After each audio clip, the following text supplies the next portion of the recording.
그래서 이게 국거리에 들어가는 내장탕에 들어가는 종류로 5가지인데요.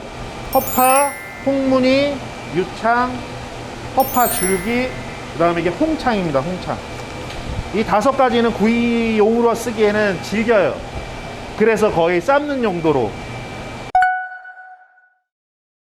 예, 지금 하는 거 유창입니다. 대창, 곱창 할 때 그 아래쪽에 붙어있던, 보통 이게 하나의 관처럼 되어 있는데 이 안쪽에 세척을 위해서 보통 이렇게 반으로 갈라서 합니다. 이게 어떤 지역에서는 두께가 나오는 건 또 구이용으로도 쓰시기도 해요. 그래도 그런 분 거의 안 나오기 때문에. 이거는 이제 허파 덩어리라고 보시면 되는데 여기에서는 총 3가지가 나옵니다. 이렇게 이쪽에 붙어 있는 게 허파 줄기, 오드레기, 요거는 허파. 이 관은 울대라고 하는데요. 예, 이거는 예전에는 이제 소비가 됐는데 식감이 너무 질겨서 요즘에는 이제 질긴 식감들을 안 찾으시니까요.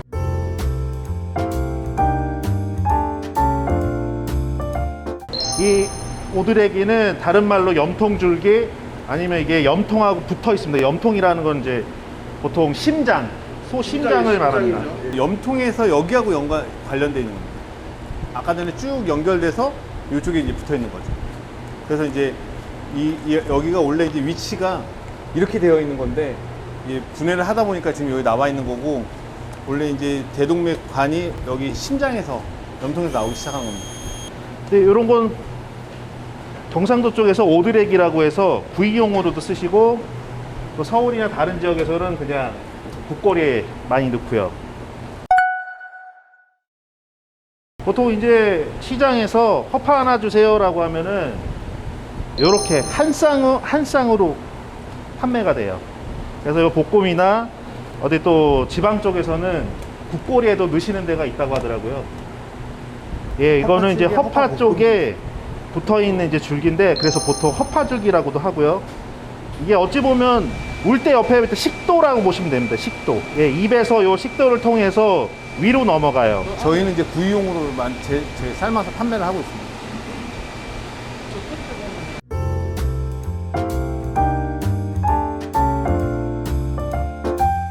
여기 보시면은 이쪽에서 이제 입이 네. 있다, 소머리다. 그러면 여기서부터 쭉 내려가서 요 부분이 위입니다, 위. 저 보시면은 검은색, 거기하고 연결이 되어 있어요. 원래 국거리 전용으로만 썼는데요. 요즘에는 이걸 구이용으로 많이 쓰세요. 그래도 전통적으로는 이걸 거의 국거리용으로 많이 쓰시죠.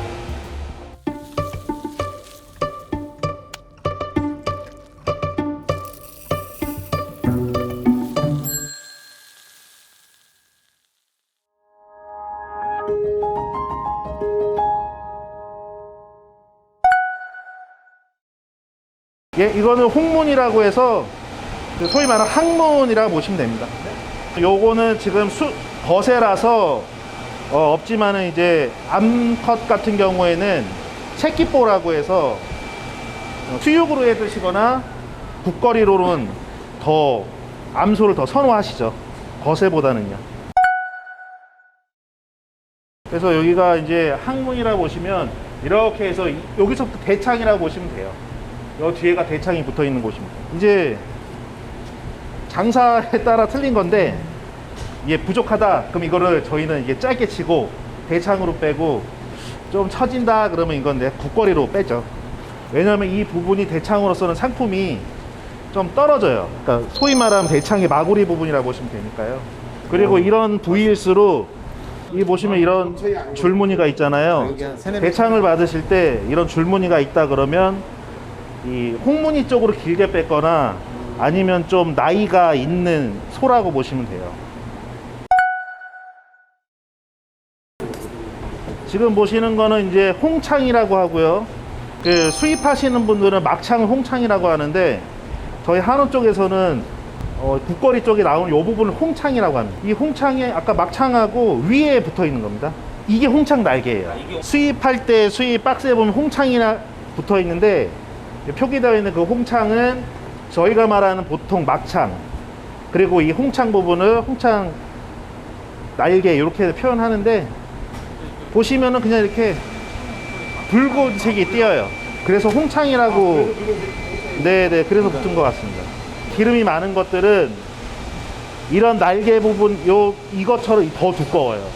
요런 게 이제 구이로 가능하신데 많이 나오진 않아요. 기름이 많지 않은 이상은 거의 이제 국거리용으로 많이 쓰시죠. 그래서 국거리를 쓰실 때 이렇게 홍창, 허파줄기, 염통줄기, 그 다음에 이게 홍무늬, 유창, 이 5가지가 보통 세트라고 보시면 돼요. 홍창은요, 두꺼운 게 나올 때 구이용이 나올 수 있고요. 그 다음에 요즘에는 허파줄기, 염통줄기를 구이용으로 많이 빼세요. 단가를, 모둠 단가를 낮추기 위해서요.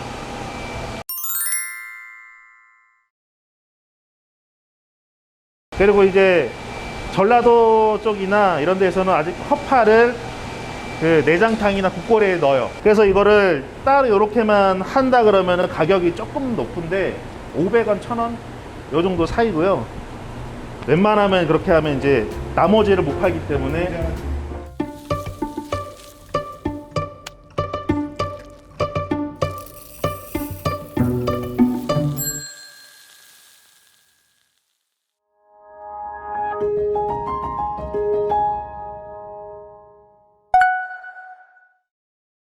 이게 천엽입니다. 보통 이제 구이집에 가면은 간하고 천엽을 많이 서비스로 많이 주시죠. 보통 손질은 이렇게 한 장 한 장 해야 돼요. 이게 낱개로 되어 있거든요. 그래서 이렇게 손으로 다 수작업이에요. 이제 저희 이제 이런 식으로 한 마리를 다 하는 거예요.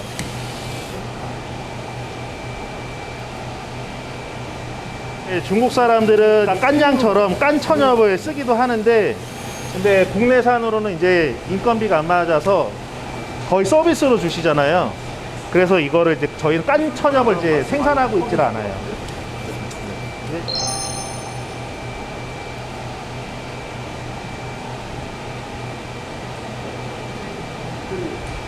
보통 이걸 이제 식당에서 받으신다 그러면 시장에서 한번 요 날개 안을 손질을 하지만 직접 가져가시면 다 일일이 한 번 더 손질을 해 주셔야 돼요. 안 그러면 이게 좀 어쨌든 틈틈이 있는 이물질을 조심해야 되니까요. 그러니까 이게 실상 서비스로 받기에는 굉장히 손이 많이 가는 부위입니다.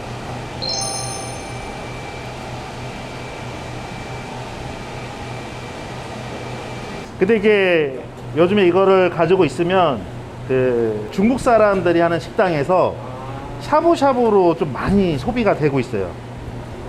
네, 요거를 저희도 국거리로 한번 해볼까 하고 국에 넣어봤더니 이게 조금 질겨지고 어쨌든 국거리용으로는 상품성이 없더라고요. 근데 중국 사람들이 이걸 가져가서 살짝 데워 먹는 샤브샤브로 이용합니다.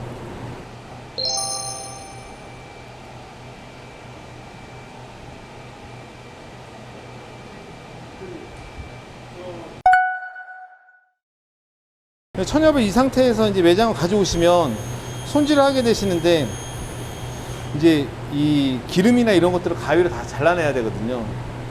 근데 이제 그 여기 뒷면을 먼저 손질을 다 하신 다음에 이 앞면을 손질하게 되면 앞면에 있었던 이제 이물질들이 다시 뒷면에 다시 다 붙거든요. 그래서 앞면을 먼저 손질을 다 해주시고 그 다음에 뒷면을 손질하시면 바로 이제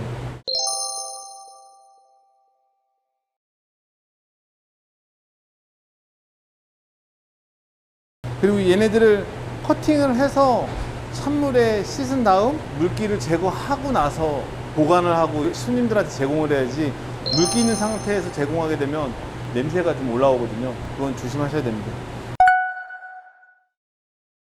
이런 백천엽이나 이런 데 관심이 좀 있으신데요.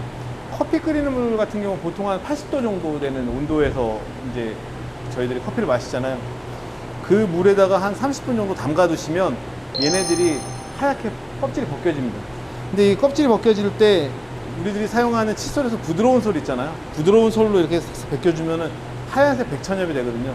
일본식 야키니쿠 집에서 뭐 시로센마이라고 해서 이제 그 천엽으로 이제 약 초무침으로 해서 이제 팔고 있는데, 그것도 이제 싼 가격으로 이제 높은 단가를 받을 수 있는 좋은 제품인 거죠.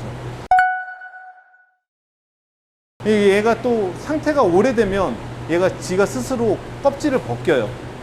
그러면 그건 이제 선도가 떨어진 상태에서 껍질을 벗기는 거기 때문에 이제 유통 과정에서 볼 때 이 천엽 같은 경우는 한 3일을 안 넘기는 게 상미 기간에 좋고요.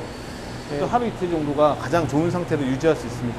지금 뭐 탑골공원이나 이런 데 이제 어르신들이 많이 애용하는 식당 같은 데 가보면 호파찌개, 그 다음에 이런 3종 가지고 이제 사이드 메뉴로 아예 판매도 하고 계십니다. 그런 부분 참고하시면 좋을 것 같습니다.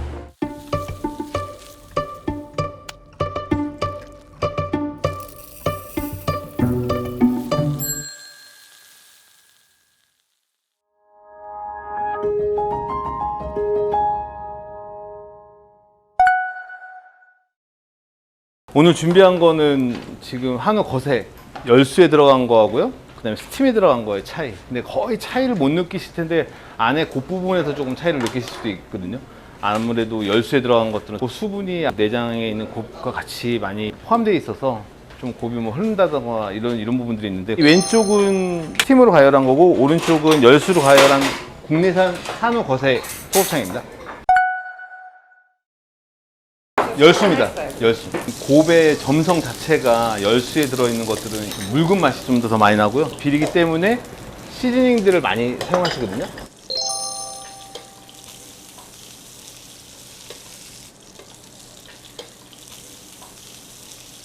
이 차이에 대해서 말씀드리려고 했던 것이, 가끔씩 이 TV에서 막 칼럼니스트 분들께서 곱창 본연의 맛이 난다, 그 얘기는 이제 곱창의 본연의 맛을 느끼기 위해서 아무런 조미를 하지 않았다라는 의미에서 그렇게 얘기를 하시는 건데, 거의 대부분의 그 점포들은 조미를 한 걸 팔아요. 왜냐면 첫 번째 먹었을 때 그 타격감이 조미를 안 한 것 같은 경우에는 퀄리티가 높지 않으면 굉장히 좀 떨어지기 때문에 그런 부분에서 지금 이제 조미를 많이 하는 건데요.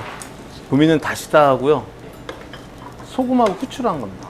거의 대부분들이 소고기 다시다 많이 쓰시고요. 가게 특성상 맞게 뭐 맛가루를 뿌린다거나 아니면 무슨 뭐 마늘가루를 뿌린다거나 뭐 이런 식으로.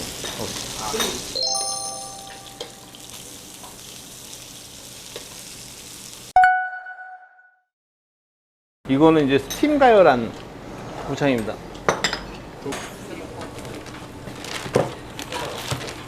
스팀한 거랑 열수에 들어간 거랑 구분이 가능하시겠나요? 약간 곱에서 아까 전에 말씀하셨던 것처럼 약간 비리다라고 말씀하셨던 내용들이 은거 덜 된 곱에서 나는 그런 맛이 날 수 있는 거거든요. 그래서 곱창집에서 드셨을 때 딱 첫 번째 드셨는데 우와 맛있다 이렇게 얘기하시는 거는 전부 다 조미가 된 겁니다. 이거는 스팀 가열해서 조미를 한 거거든요. 그러니까 제가 말씀드렸던 것처럼 본연의 맛에 더 가까운 거는 열수 가열보다는 스팀 가열이다.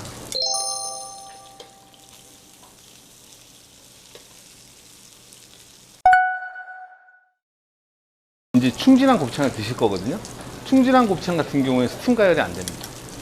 다 열수 가열만 가능해요. 스팀 가열을 하게 되면 압을 받아서 다 스팀도 열수랑 마찬가지로 굉장히 높은 수분을 많이 포함하고 있는데 그 수분이 전부 다 먹는 거죠. 그래서 오히려 열수에 빠진 것보다도 더 많은.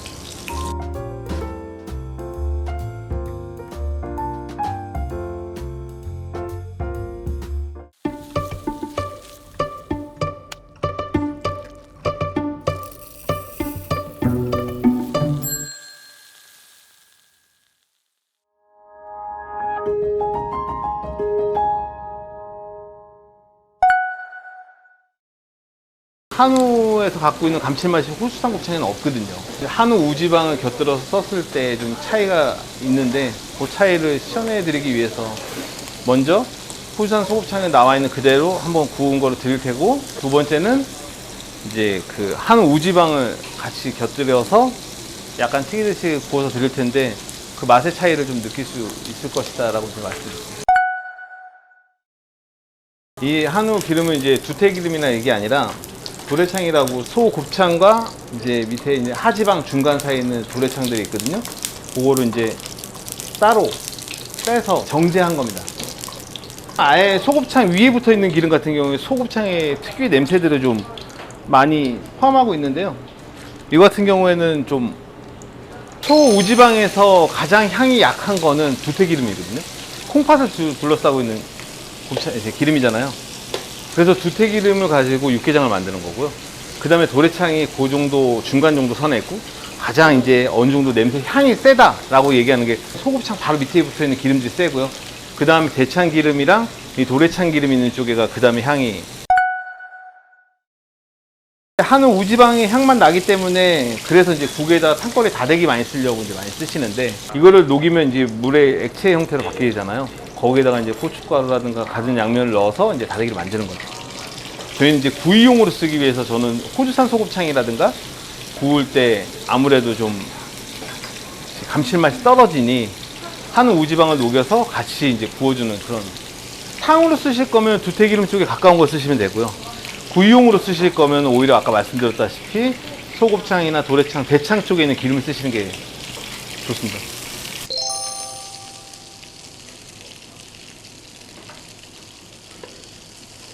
어떤 걸 말씀드리고 싶으냐면, 저 낮은 단가의 코스를 잡고 구이용을 만들고 싶어서 호주산이라든가 타 지역산에 있는 곱창을 다루시려고 하는데, 그럴 때 이런 부가적인 행위들을 넣어주시면 아무래도 맛이 좀 더 있다.